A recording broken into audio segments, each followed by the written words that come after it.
Hey guys, thanks for joining me today. We are in the kitchen starting seeds because I moved the operation downstairs because I have more room to work with, and it's easier to clean up stone floor when I get dirt on it than it is to clean up carpet when I get dirt on it. And today we are officially starting some more brassicas. I wanted to show you my snapdragons. We planted those a couple weeks ago, and well, it's probably been close to a month now, and they're doing so good. I have been transitioning them outside for them to get used to the sunlight and the wind and to build stronger stems and to get used to a little bit of a cooler temperature outside because they can handle the cooler temperatures. But what I'm running into now is we are in full seed starting season, and we are also in fall spring up here in the Midwest, at least where I'm at, where it is almost 70 degrees outside. And when it is 70 degrees in February, my brain does not understand that I'm not allowed to be in the garden. But that also means I have 2 months until market opens. So I have to get things planted. We have to go ahead and start getting things transitioning outside, and in another week and a half, we officially start our summer vegetables. So I will be doing seed starting probably for the foreseeable next couple of months, and then we'll take a break, and then in July we will start back up again for a fall harvest. So where I live, I'm in Garden Zone 6B. I can do 2 plantings of some spring and fall vegetables when the weather cools off. And today we're gonna be doing kohlrabi, Brussels sprouts, and cauliflower. So I figured out if I smushed my soil blocks together, I can get 50 in a tray. And that's what I'm gonna do. If you don't know what kohlrabi is,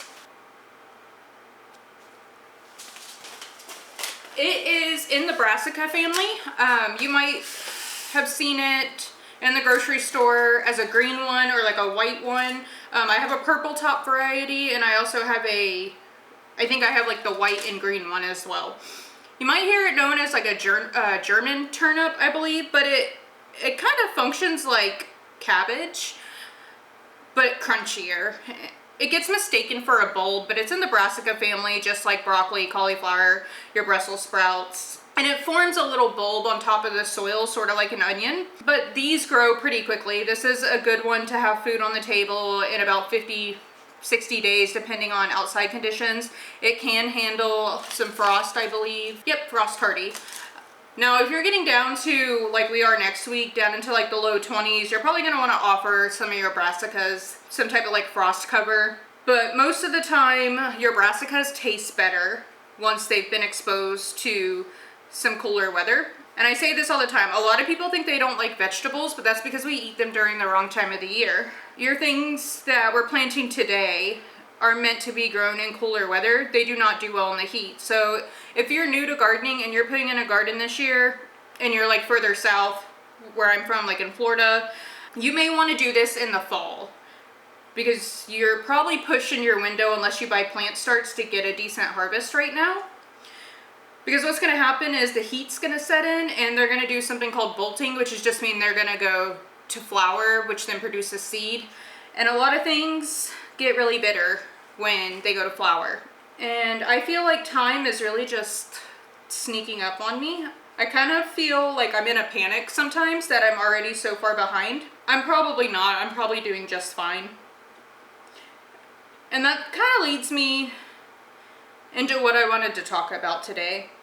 And something that's kind of been just sort of placed in my heart and I've been mulling over in my head. And that is, if we don't cast light on our shadows, we will die in them. And that's something that I've been thinking about very heavily, especially the past few weeks. Coming out of winter, this is, you know, a time of reflection, and we're going into spring. And I've been thinking about kind of like what I want my life to look like, and how I want to participate in a system that just seems to be falling apart and doesn't serve me. And in thinking of how, you know, to be a better person, be more empathetic, how to serve my community, and be a functioning member of society and contribute something meaningful to the world. And for me, that looks like, in the world of botany, that looks like providing organic food to my community. That looks like feeding my family good, fresh, wholesome food, and providing access to a community that doesn't necessarily have it at hand. I live in very rural Indiana. So I think about that a lot, about we have to kind of cast some light on the shadows and really do that inner work.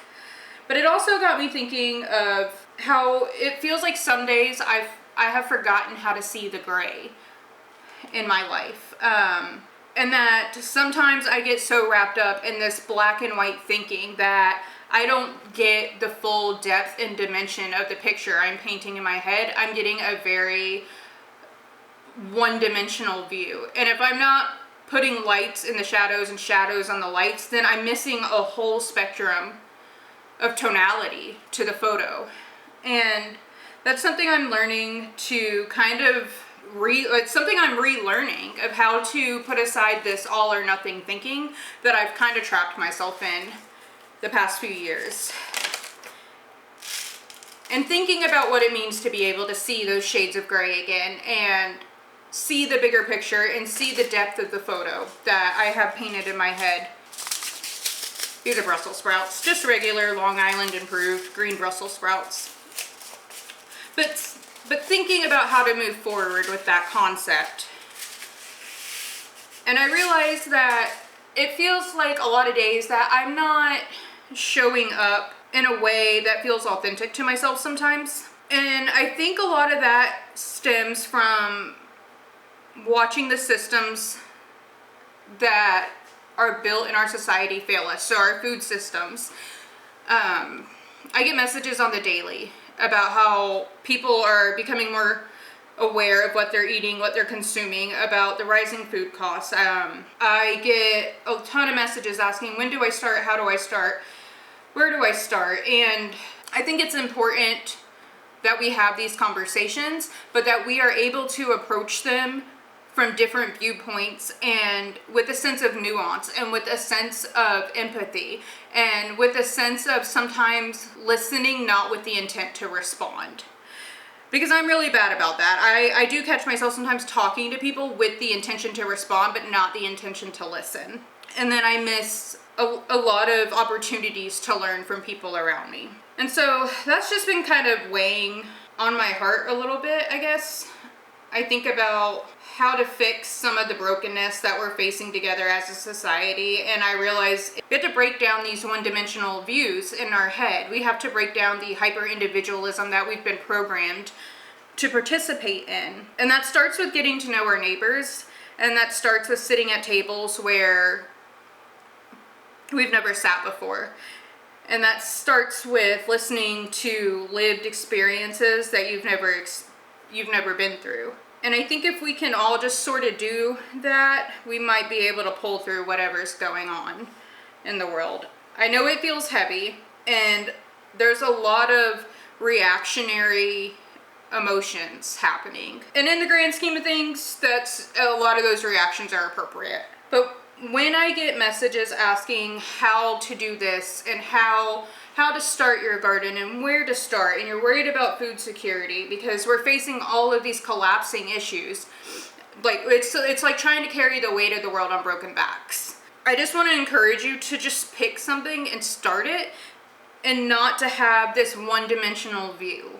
You don't have to do it all, but you can do some of it and you can learn. This is a whole journey, a whole process. I think it's important to recognize if you're operating out of a sense of fear and a sense of anxiety, because that just puts you in a very vulnerable position where you kind of can't see the forest for the trees, so to speak. And it's just something that I've been wanting to get off my chest. Is I get a lot of messages, and they're coming from people that I love dearly, people that I've known most of my life, people who don't look like me, people who don't believe the things that I believe, but who have always been very supportive. And then some of the most supportive people have been people that I don't even know. And I think just February being such a gray month, I needed to have this kind of realization. What am I doing now? Doing cauliflower. How to see the gray again. How to see outside of one-dimensional thinking, how to extend empathy to myself, how to extend grace to myself, how to extend that to my fellow human beings. And not just my fellow human beings, but the natural world around me. And so that's kind of my lesson for February this year, is We need those gray days. We need those gray areas in our life to see the full picture. Because if we continue to have a very 1D view of things, if we continue to cut out parts of the photo, we just end up divided. We're just ending up with a lot of division within ourselves, within our family, within our friends, within our community. And until we can break that cycle, I don't know how to move forward with healing. And the best way that I know how to move forward for myself and my family and my friends and my community is by planting a garden. The only way I know how to move forward is to start with where I believe. And for me, I believe in the garden. I believe everybody has the right to be able to access clean, organic, whole food. I believe everybody has the right to know where their food comes from. And for me, I think being able to heal and being able to move on starts in the garden. It starts with being able to be an educator for people who are interested in taking responsibility for their food, who do not want to participate in systems that are meant to harm them, that are not nourishing their families, that are not nourishing their bodies. I have briefly touched on how I got into gardening and how it kind of started with some health conditions and then just being extremely aware of the brokenness of the food system, growing up in a small rural agricultural town in Central Florida, being surrounded by a lot of monoculture, but also knowing who our farmers were.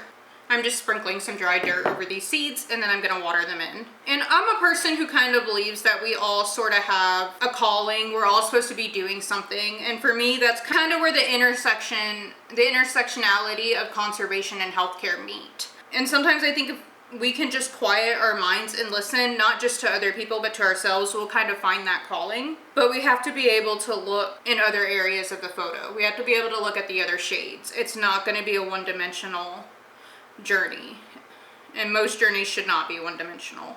I guess what I'm really trying to tell you guys is grow a garden and go sit with your neighbor. Go talk to somebody you don't know today. Be aware of what's happening in your own neighborhood, your own community. Get to know the people who grow your food. Learn how to grow your food and start looking at how to exist without the systems that are here to continuously keep us down. It is a conscious choice. A lot of you are messaging me asking when you should start, how you should start, how did I start? And the first thing is honestly just to get some dirt and a pack of seeds and see what happens. You do not have to learn it all right now. And I don't know. What are you guys doing? Are you guys doing any gardens this year? What are you growing? Are you growing anything new? Is this your first garden? How are you handling the heaviness of the world? I think that's what I want to know. Because most days I feel like I'm just sort of here with my packet of seeds and with my little soil blocker kit and my wonderful husband and this great opportunity that's being presented to me. And sometimes it just feels wrong, I guess. It feels heavy to continue to participate as if things aren't on fire all around us. But then this is how I remind myself how I show up, and that we need people with different skill sets. We cannot do it all alone. So I just want to know, how is everybody holding on out there? It's just been, I think, as we're coming into spring and the days are getting warmer and longer and the sunlight's coming back, usually this is like one of the best times of years for me, and this year it just feels a little different, and I think a lot of people are experiencing that. And I guess I'm just kind of looking for like connection and reassurance that I'm not the only one kind of going through whatever we're going through as a society. And I don't know where we start. And I don't have all the answers, but I do know that you are welcome to be here with me. You are welcome to grow a garden with me. And you are welcome to share whatever's weighing on your mind. Because I think the first step is really just to start talking about it. And I didn't mean for today's video to get heavy. I'm very excited for garden season, but it's been on my mind the past few days. That's kind of why I'm behind on the video. I didn't really know what to talk about, and I think I just needed to get this off my chest. There we go. We've got 150 seeds started, and then I am hoping by market season I have planted my sweet peas a couple days ago, so I'm hoping by the time the market opens that if my vegetables are lagging behind, we'll have some cut flowers to at least offer to bring some joy after a very long, hard winter. And I hope you guys are hanging in there and just know that the sun's coming back around, and I do believe that there are better days ahead for us. I just think we have to get through the hard part first, and it starts with us. So until then, I'll see you guys in the garden hopefully soon.